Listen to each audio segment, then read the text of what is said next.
Olá, povo de Deus! Hoje nós estudaremos, ou melhor, retomaremos a nossa lição da Escola Dominical com base na nossa confissão de fé no capítulo 29, que trata sobre a ceia. É um capítulo bastante longo, nós temos 8 artigos, e isso se dá pelo fato de que os nossos pais puritanos no passado tiveram uma preocupação em demonstrar a diferença teológica entre a ceia que nós praticamos, a Páscoa de Cristo, e a Eucaristia da Igreja Católica Apostólica Romana. Então vocês perceberão que nessa lição sempre haverá uma informação com respeito ao romanismo, ao papismo, no que diz respeito à Eucaristia. Então nós vamos começar lendo o primeiro artigo, que fala exatamente o que é a Santa Ceia com base na Escritura Sagrada.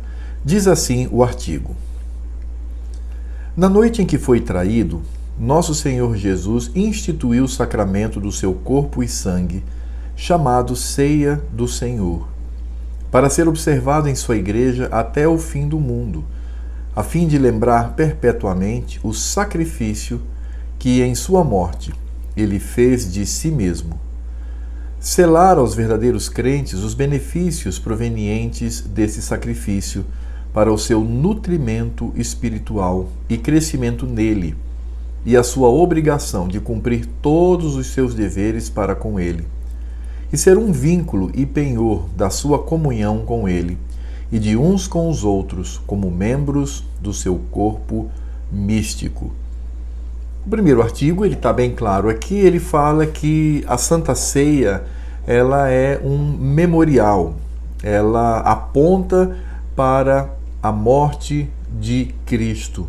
Por isso, o nosso artigo começa dizendo sobre a noite em que o Senhor Jesus foi traído. E ali ele institui a ceia, o sacramento do seu corpo e do seu sangue. E diz que isto deve ser observado até o fim. A igreja sempre deverá trazer à memória a prática desta refeição, deste jantar que se estabelece no meio do povo de Deus.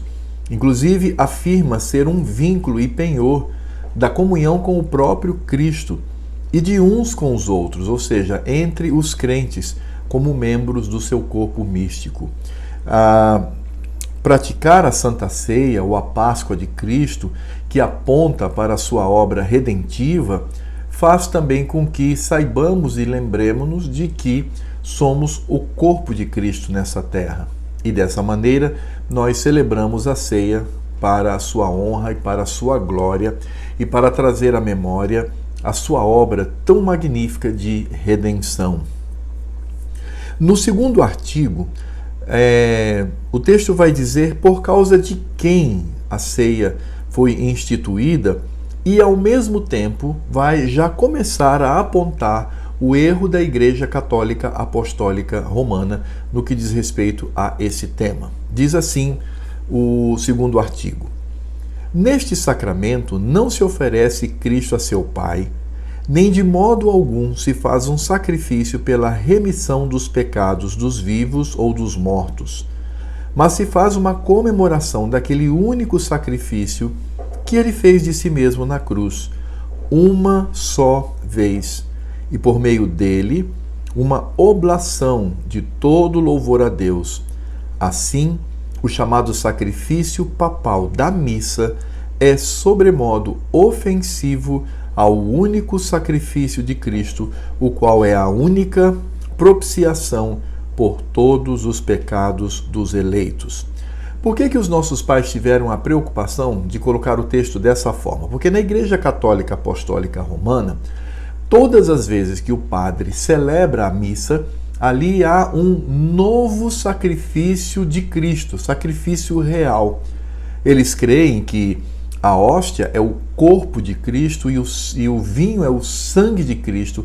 E ali então, naquela mesa que é chamada de ara ou altar do sacrifício, Cristo sempre repete ou melhor, é repetido o sacrifício de Cristo pelas mãos do Padre. Ora, isso é um absurdo, isso é estranho às Escrituras, e como os nossos pais mesmo dizem, isso é ofensivo à comunhão com Cristo e de todas as maneiras, dizendo que Cristo deve se sacrificar todas as vezes que se faz o sacrifício da missa. Não, o sacrifício foi um só. O sacrifício feito pelo próprio Cristo na cruz do Calvário. Ponto. Acabou. Não há mais o que fazer. Daí ser, como diz aqui o nosso texto, e eu repito, uma ofensa. É uma ofensa o que a Igreja Católica Apostólica Romana faz, porque ela sempre vai repetir esses sacrifícios, e isso é estranho às Escrituras Sagradas e é uma blasfêmia contra o nosso Deus. Veja, o terceiro artigo vai dizer quem deve ministrar a ceia do Senhor. Diz assim: nesta ordenança, o Senhor Jesus constituiu seus ministros para declarar ao povo a sua palavra de instituição, orar, abençoar os elementos, pão e vinho, e assim separá-los do comum para um uso sagrado. Tomar e partir o pão, tomar o cálice, dele participando também, e dar ambos os elementos aos comungantes, e tão somente aos que se acharem presentes na congregação. Aqui nós temos claramente as regras para que façamos este ato tão importante. Primeiro, somente um ministro da palavra tem autoridade para exercer e distribuir os elementos, orando, consagrando-os e distribuindo para a igreja. E os dois elementos devem fazer parte de todo o processo. Então, mais uma vez, mostra aqui o erro da Igreja Católica, porque a Igreja Católica só oferece a hóstia para os fiéis. Somente o sacerdote come a hóstia e toma o vinho. Isso também é algo muito estranho. Cristo instituiu os dois elementos, e os dois elementos devem ser distribuídos a todos, sem nenhuma distinção. E também fala que devem participar somente aqueles que estão na congregação. Então aqui também tem um outro ponto, que é essa história de fazer Santa Ceia online. Isso não existe, isso é proibido pela Escritura Sagrada, e os nossos símbolos de fé também proíbem essa prática estranha, porque só pode participar aqueles que estão na congregação. Isso está muito claro aqui no nosso símbolo de fé. Vamos agora para o quarto artigo, que vai falar exclusivamente, mais uma vez, do erro da Igreja Católica Apostólica Romana. Diz assim o quarto artigo: a missa ou recepção do sacramento por um só sacerdote ou por uma só pessoa, bem como a negação do cálice ao povo, a adoração dos elementos, a elevação ou procissão deles para serem adorados e a sua conservação para qualquer uso religioso, são coisas contrárias à natureza desse sacramento e à instituição de Cristo. O que está dizendo aqui é que é um erro, é um pecado, é uma ofensa contra o nosso Deus e contra Cristo não oferecer o pão para os crentes ali, os eleitos de Deus que estão reunidos em culto solene. Também é pecado adorar esses elementos, é pecado fazer profissão, e aqui lembramos de uma prática idólatra dos católicos, quando eles fazem a procissão do Corpus Christi, quando eles têm a hóstia e saem caminhando pela cidade, venerando aquele objeto como se fosse o próprio Cristo ali presente. Tudo isso é idolatria, isso é veneração de imagens, é veneração de objetos, isso não pode acontecer. E como aqui o nosso símbolo de fé diz, não podemos nem guardar esses elementos para usos posteriores. Não, ele é utilizado ali naquele momento e pronto, não há mais o que fazer.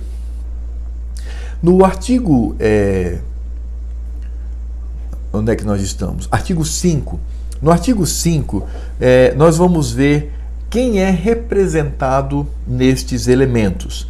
Diz assim: os elementos exteriores deste sacramento, devidamente consagrados aos usos ordenados por Cristo, têm tal relação com Cristo crucificado que verdadeira, mas só sacramentalmente.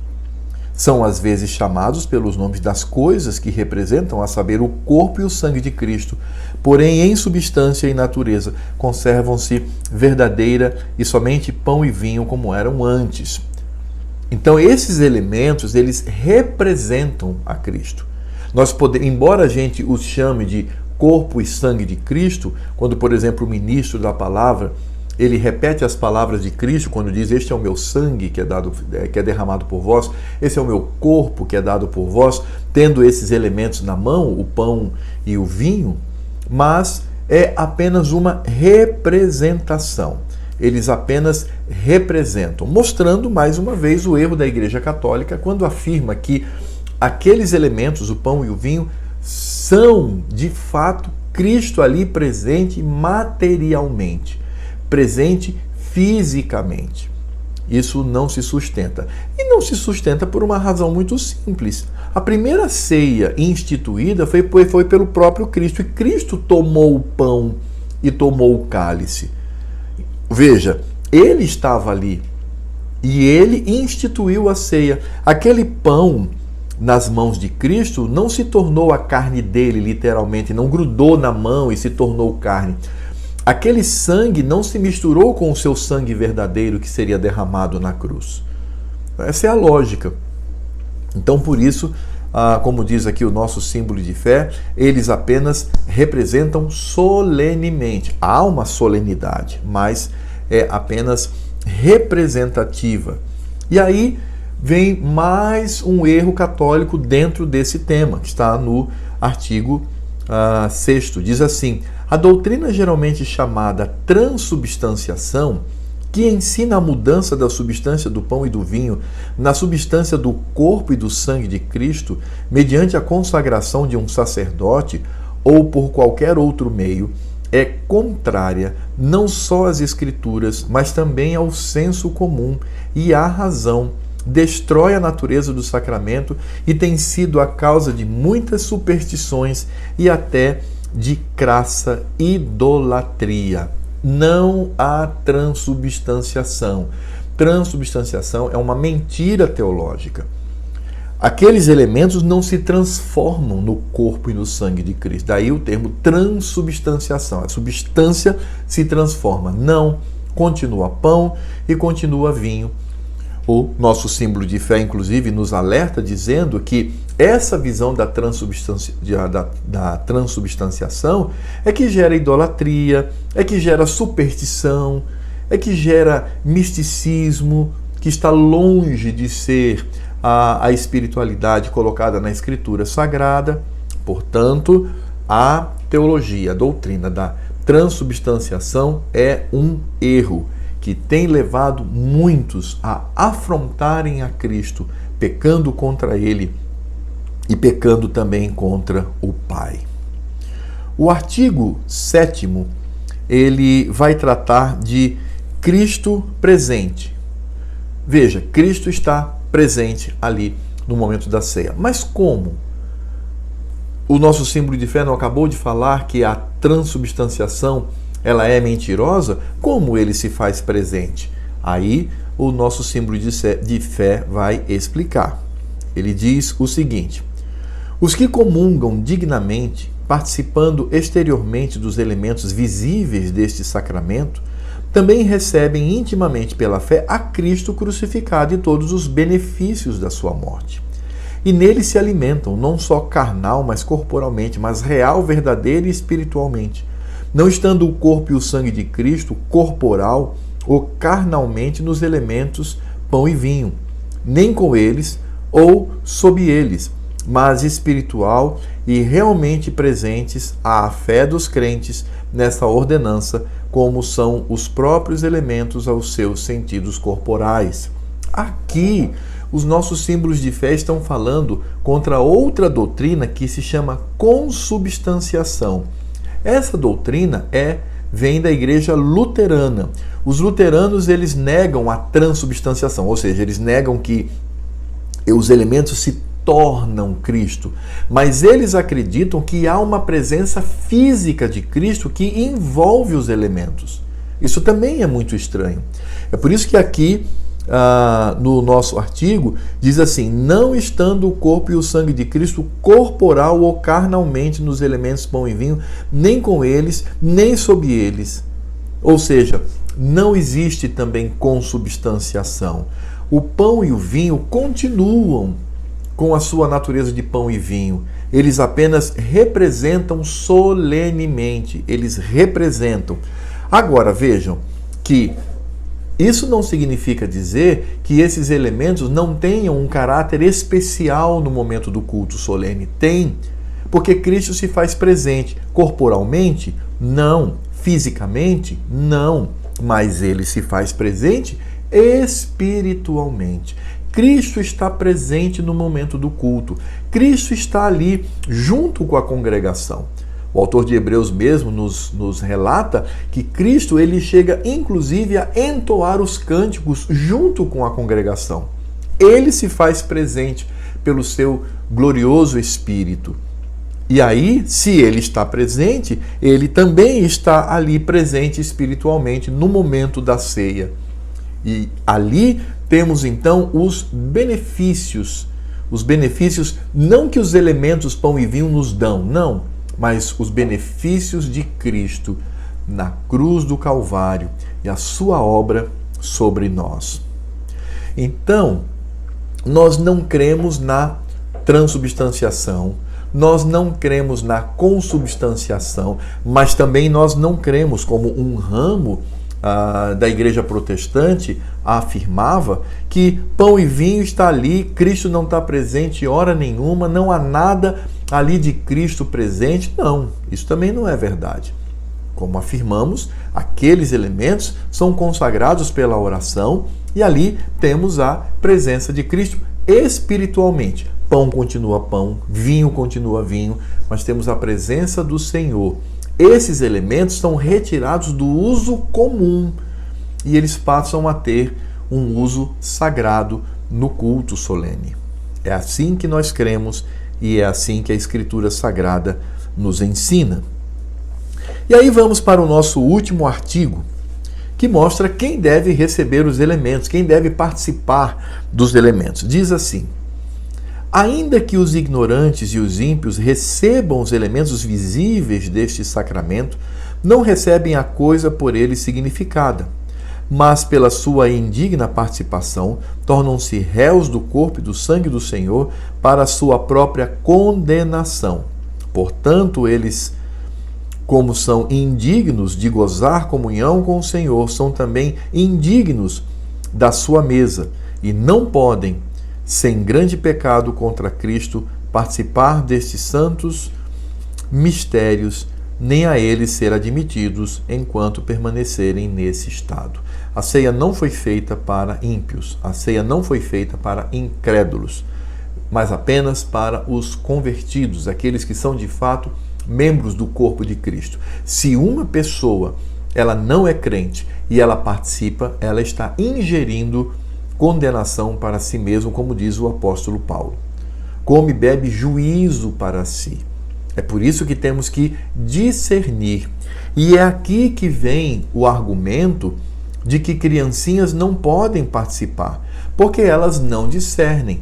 Se uma criança ela participa da ceia e não discerne tudo o que está acontecendo ali, a presença espiritual de Cristo, a consagração dos elementos, os benefícios que temos com esta prática, se ela não discerne isso, essa criança ela também está ingerindo, ela está trazendo para si juízo.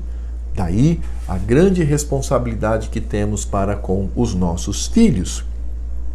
Portanto, na ceia do Senhor, nenhum ímpio ou qualquer pessoa que não tenha discernimento do que está fazendo deve participar. Claro que o artigo oitavo aqui, ele não está falando de crianças. Eu que estou fazendo uma inferência aqui e explicando por que a Igreja Presbiteriana não permite que criancinhas participem da ceia. É por isso, é somente por isso. Mas aqui o artigo fala especificamente de ímpios, pessoas que não são convertidas, e daí então elas trazem juízo para si. Bem, meus irmãos, essa é a lição de hoje com relação à Santa Ceia. Se você ficou aí em dúvida em algum ponto, volte o vídeo, veja novamente, leia lá a nossa confissão de fé e estude para que você tenha pleno discernimento do que está fazendo no que diz respeito à participação da Páscoa de Cristo, da ceia do Senhor. Que o Senhor Deus nos abençoe.